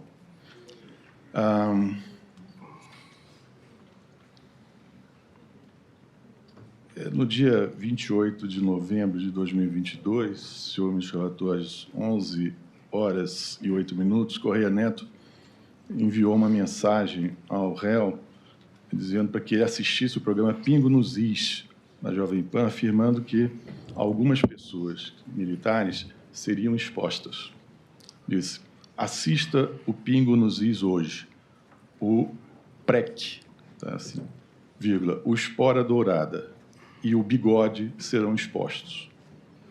E o réu teria respondeu prontamente: eu sei, ha, ha, ha, ha, ha. Eu gostaria de saber como que o réu sabia de antemão o conteúdo que seria divulgado por Paulo Figueiredo. Qual foi a data mesmo? 28 de novembro de 2022. O senhor se recorda que, no contexto narrado na ação penal, de coação aos comandantes militares para que eles aderissem ao golpe, à assinatura do decreto de golpe. A pergunta é como o senhor sabia disso, que já havia chegado no programa em virtude das mensagens trocadas? Porque isso também estava público nos grupos militares. Todas as críticas que estavam sendo feitas aos generais, né, os comandantes todos, né, estavam públicas eu digo pelos grupos militares porque era meu círculo de amizade, mas já estavam públicos. E essa informação que seria feito esse programa, né, que já sairia, já estava público também. Inclusive, eu acho que alguém também do presidente já tinha falado que o Paulo Figueiredo ia lançar essas críticas, essas denúncias ou críticas contra os generais militares. Mas isso já estava público. Tudo que ele falou... Estava público aonde? Nos grupos militares, grupo de WhatsApp militar. Todo mundo já estava comentando, falando. Então, era algo que a gente... O senhor sabe, aproveitando essa questão da Procuradoria, o senhor sabe quem estava organizando esse ataque aos comandantes militares do Exército e da Força Aérea? Ministro, desconheço. Desconheço porque, assim, eu, particularmente, nunca tive Instagram, né? Nunca tive Facebook, ficava ali, nunca trabalhei com mídia social. Mas como que, então, o senhor sabia que estava público nos meios militares? Pelos grupos de WhatsApp. E quem mandava isso? Sempre tem alguém que manda. Tem, ministro, mas eram vários, assim, porque a minha participação nesses grupos era só olhar.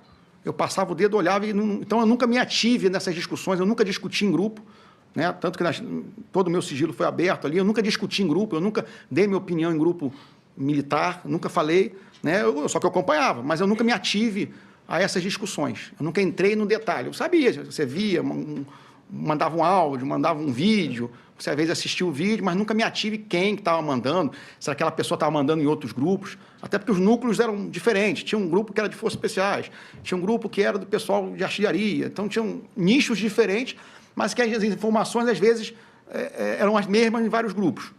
Então, mas o senhor se recorda dessa mensagem, de ter mandado essa mensagem? Não lembro. Dessa eu lembro. Depois que eu olho, a gente relembra do que foi falado. Senhor ministro relator, no dia 29 de novembro de 22, o tenente-coronel Sérgio Cavalieri repassou ao réu uma advertência feita pelo comandante do Comando Militar do Sul aos seus subordinados sobre a carta ao comandante. Dizia: senhores, bom dia, alertem aos seus subordinados que a adesão a esse tipo de iniciativa é inconcebível. Eventuais adesões de militares da ativa serão tratadas no âmbito do CMS, na forma da lei, sem contemporizações. Mensagem, comandante militar do Sul. E o réu respondeu que o alerta, venha aspas, já era esperado.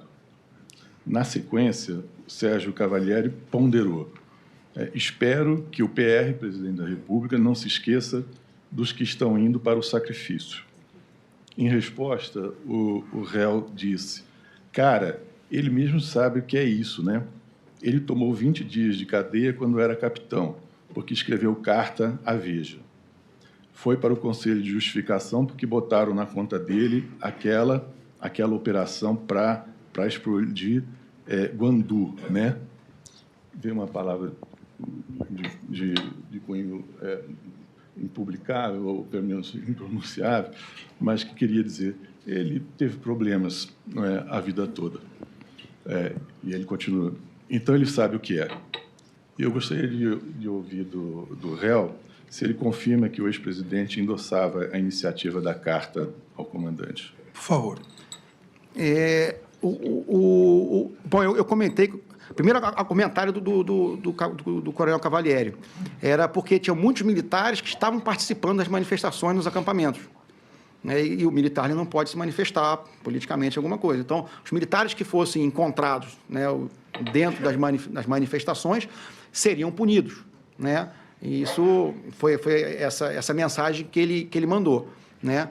E eram militares, às vezes, que estavam lá no meio da manifestação, com cartaz, com tudo. E aí, foi o que eu falei, esse era o óbvio que vai acontecer. Se algum militar for encontrado numa manifestação, vai ser punido. A gente sabe a regra do jogo. Né? E aí foi que ele fala, ele retruca, tomara que o presidente saiba, né, o que está fazendo. Porque eu falei, ele sabe, porque ele já foi preso. Ele escreveu uma carta na Veja e ele foi preso. Então, causa e consequência. Né? Mas não houve, depois que eu informei para o presidente da carta que estava sendo feito, não houve nenhuma determinação ou nada incentivando que essa carta fosse assinada. Inclusive, eu até comentei com o presidente, esses militares que estão assinando a carta vão ser punidos. E em vez de pressionar os militares, os generais, de certa forma, vão acabar tendo um efeito contrário, que os militares vão se fechar, porque isso é inadmissível para a hierarquia e disciplina nossa, esse tipo de situação. E qual foi a resposta do presidente? Sinceramente, acho que o presidente só ficou olhando para mim, acho que não comentou nada. Senhor ministro relator, no dia 14 de dezembro, o réu colaborador recebeu uma mensagem do tenente-coronel Bernardo Romão Correia Neto, perguntando: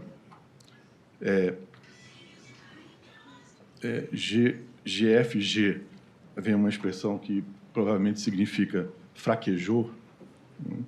E o réu respondeu sim. Eu gostaria de ouvir do réu se ele pode esclarecer o contexto dessa conversa, a que evento ele se referia. Acho que GFC é General Freire Gomes, né?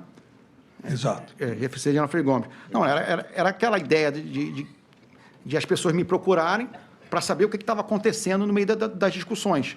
Né? E foi o que eu falei, não ia acontecer nada. O general Freire Gomes não ia tomar nenhuma iniciativa, nenhuma ação. Né? A maior parte dessas conversas tem a ver com isso, as pessoas querendo saber o que estava acontecendo dentro do Alvorada e nas discussões. Até porque nos grupos militares, volta aos grupos militares, se falava muita coisa. E o ex-presidente Bolsonaro, ele conversava com o senhor sobre o general Freire Gomes, sobre a conduta do general Freire Gomes, principalmente após a reunião do dia 7 de dezembro? Não sobre o general Freire Gomes, não. O presidente nunca criticou ou fez qualquer posicionamento sobre o general Freire Gomes. Isso nunca aconteceu. Senhor ministro relator, o meu próximo tema tem a ver com um documento que foi apreendido na sala do ex-presidente Jair Bolsonaro e na sede do Partido Liberal. Um documento contendo um discurso a ser recitado no momento da efetivação das medidas excepcionais no contexto constitucional. O documento tratava expressamente de estado de sítio, decretação de operação de garantia da lei e da ordem, e o mesmo texto foi encontrado no aparelho celular do réu colaborador. Eu gostaria de perguntar ao réu se ele se recorda desse discurso, quem redigiu, quem disponibilizou o texto para que ele armazenasse e se ele conversou com o presidente da República sobre esse texto. Esse texto foi da foto, procurador? Esse foi apreendido na sala do ex-presidente... Não, da minuta do golpe. Da minuta do golpe. Não, porque no meu celular, pelo que eu recordo, nos áudios, a única coisa que teve de próximo a uma minuta foi aquele texto da foto. Não havia... O que havia depois eram os documentos daquele estudo da ECM, que foi feito em 2017. Mas eu desconheço essa minuta aí do PL. Eu não me lembro de... E o discurso que o presidente da República faria depois dessas medidas? Também não passou por mim, não recebi e também não vi. Também na sede do PL, senhor ministro relator, na mesa do assessor do Braga Neto, coronel Flávio Peregrino, foi encontrada uma pasta denominada Memórias Importantes. Essa pasta continha um esboço da denominada Operação 142. O documento aludia aí ao artigo 142 da Constituição e traçava estratégias ofensivas contra o Supremo Tribunal Federal, a assinatura de decreto presidencial e o controle da narrativa midiática. O plano também previa ações como anulação das eleições, prorrogação dos mandatos, substituição de todo o TSE, preparação de novas eleições. E, afinal, o documento estabelecia: Lula não sobe a rampa. Eu gostaria de saber o que o réu se recorda a respeito desse documento. Se ele se recorda se o ex-presidente Jair Bolsonaro teve acesso a esse documento ou à ideia dessa Operação 142. Eu nunca tive contato com esse documento. Nunca passou, pelo menos no período que eu estive na presidência, ele nunca passou por mim.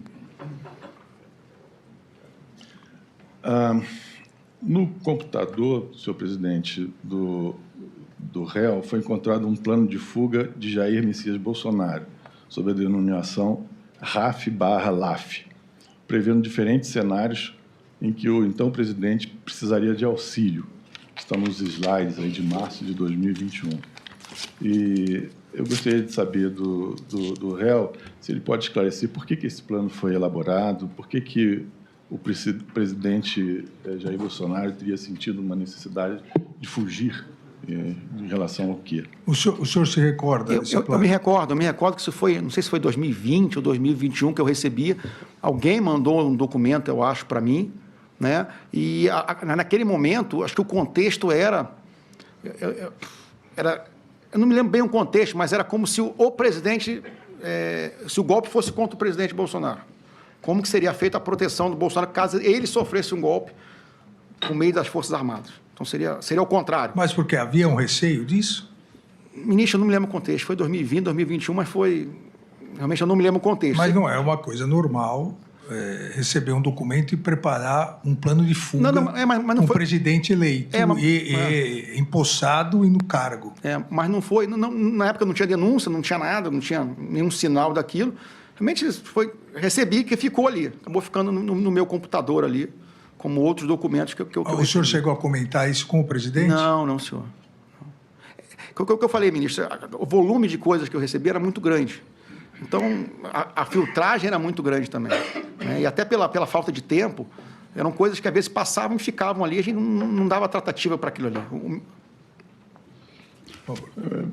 Senhor ministro relator, tinha mais uma pergunta. Na colaboração, o réu colaborador afirmou, entre aspas, tanto o então presidente Jair Bolsonaro quanto o general Braga Neto esperavam que algo pudesse acontecer para convencer as Forças Armadas a darem o golpe. Fecho as aspas. E o que eles esperavam? Eu gostaria de saber o que estava sendo esperado, se era uma comoção popular, de que espécie, qual era a expectativa que eles nutriam em relação a isso. Qual é essa expectativa? Sim, a grande expectativa era que fosse encontrada uma fraude nas urnas. Então, o que a gente sempre viu ali era uma busca por encontrar fraude na urna. E com a fraude na urna, de certa forma, você poderia convencer os militares dizendo que a eleição foi fraudada, alguma coisa, e aí talvez a situação mudasse. Então, o grande mote ali do que na minha visão ali, né, que tem a ver com isso, foi que queria se encontrar uma fraude nas urnas. E, então, por isso, a pressão realizada em relação ao então ministro da Defesa, Paulo Sérgio. Sim, senhor. Se fosse encontrada de alguma forma fraude nas urnas. Senhor ministro relator, no dia 4 de janeiro de 2023, Sérgio Cavalieri perguntou ao réu: ainda tem algo para acontecer? E o réu respondeu com 2 mensagens, que foram apagadas logo em seguida. Diante das respostas recebidas, o Sérgio Cavalieri indagou: coisa boa ou coisa horrível? E o réu ponderou: depende para quem. Para o Brasil é boa. Eu gostaria de saber se o réu poderia contextualizar esse diálogo, o que ele previa que poderia acontecer e que seria bom para o Brasil. O senhor se recorda também desse... Depois que eu vi a mensagem, eu recordei. Sim. E para responder isso aí, ministro, eu vou usar uma outra conversa do general Freire Gomes, para mim, que não está nos autos, mas foi revelado naquele outro vazamento que teve. No dia 30 de dezembro, o general Freire Gomes manda uma mensagem para mim, às 19h. Meu coração está muito triste, minha alma amargurada, mas a consciência me diz que o PR fez o correto. Deus estará com ele. Né? E aí eu respondo para ele: general, isso ocorreu porque o senhor fez um assessoramento justo, leal e fiel ao Senhor. O futuro confirmará, o futuro dirá. Então, eu sempre, inclusive nas mensagens que eu troquei com o general Freire Gomes, mostra que eu sempre coadunei com as ideias dele, né? Que nada poderia ser feito e qualquer ação mais radical geraria um grande problema para o país. Né? E foi isso que eu quis retratar com o Cavalieri. Talvez para o Brasil foi bom, talvez para os apoiadores, talvez para uma parcela da população nem tanto, porque nada foi feito. Né? Inclusive, nas conversas com o general Freire Gomes, né, o que ele explicava era o seguinte: não adianta ter 20 minutos de alegria e 20 anos de regime militar, né? Porque qualquer regime teria que ser segurado através das armas. E não era isso que o Brasil queria, não era isso que o Brasil precisava. Então, essa sempre foi a ideia do general Freire Gomes, até conversando com ele, pela experiência dele, e a gente entendia isso. Né? Então, tanto que eu sempre estava informando o general Freire Gomes do que estava acontecendo, eu sempre, de alguma forma, estava auxiliando ele a ter essa visão da conjuntura do que estava acontecendo. Senhor ministro relator, gostaria de perguntar ainda ao réu colaborador se, em algum momento, o presidente da República solicitou que o réu orientasse os manifestantes em frente aos QGs a se desmobilizar. A questão da Procuradoria é se o presidente orientou a se desmobilizar. Desmobilizar. Por favor. Não, o presidente ele nunca deu nenhuma orientação para mim com relação aos manifestantes. Eu não tinha contato com nenhum manifestante, nunca tive nem com liderança, nem com ninguém dos acampamentos dos quartéis. E ele também nunca deu ordem para mim ou solicitou que eu buscasse alguém para que fosse desmobilizado. Não, mas dificilmente essa ordem seria passada para mim, porque ele já sabia que eu não tinha contato com esse pessoal das manifestações. Eu teria ainda uma última pergunta, senhor ministro relator.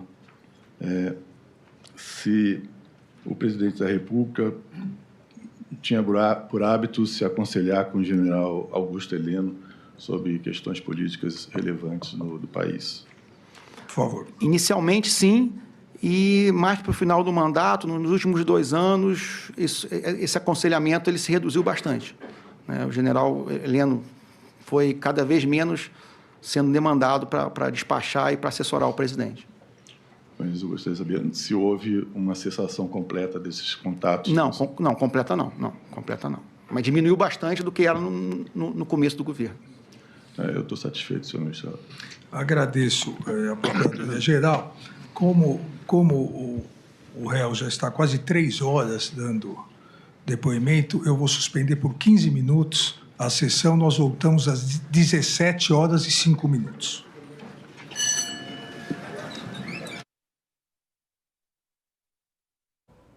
Durante o intervalo, continue com a gente aqui na TV Justiça. A gente vai mostrar mais um pouquinho e contextualizar todos os interrogatórios que estão agendados para esta semana. Hoje começou às 2h da tarde, amanhã está marcado para as 9 da manhã, quarta-feira, 8 horas da manhã, quinta e sexta também às 9 horas da manhã. Gisele, ainda falta, no caso do tenente-coronel Mauro Cid, que era o ex-ajudante de ordens do então presidente Jair Bolsonaro, a parte que o próprio advogado dele faz as perguntas. Isso. Depois dessa parte, aí encerra o interrogatório do Mauro Cid. A gente vai ter o momento das perguntas da própria defesa, caso tenha algo a esclarecer em razão daqueles depoimentos que já foram prestados, sempre por intermédio do ministro relator, que é o ministro Alexandre de Moraes, e é facultado também, conforme o próprio ministro